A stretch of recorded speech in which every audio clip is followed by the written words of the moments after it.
কথায় যেন শুনেছি যে বাঘ এক লাফে যায় 22 হাত আর হরিণ এক লাফে যায় 23 হাত।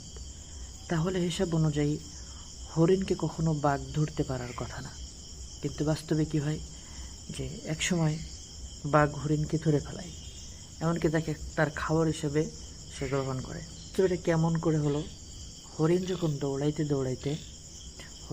দৌড়াইতে ফাঁকে ফাঁকে পিছন ফিরে দেখে যে বাঘ এখনো কত দূরে আছে। এটাই হলো হরিণের সর্বনাশের একমাত্র কারণ। এই পিছু ফিরে যদি না তাকাইতো, এই পিছন ফিরে তাকানোর জন্য সে দেখা যায় এক লাফ যদি কম দিয়ে থাকে তো সে 23 হাত পিছন পড়ে যায়। এই যে 23 হাত পিছে পড়ে যায়, এটাই হলো তার সর্বনাশের একমাত্র কারণ। এজন্য আমাদের জীবনটা হলো এরকম, আমরা যখন সামনের দিকে এগোই তখন আমাদের পিছনে কে কী বলল এটা আমরা পিছন ফিরে যদি দেখি তাহলে আমাদের জীবনের গন্তব্যস্থলে পৌঁছানো সম্ভব হবে না। এই জন্য পিছনে কে কী বলে এটা আমাদের দেখার বিষয় না।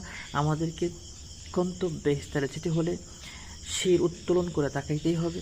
সামনে যতই বাধা আসুক না কেন আমাদের সামনের দিকে অগ্রসর হতে হবে, তাহলে জীবনে সফলতা আসবে ইনশাআল্লাহ।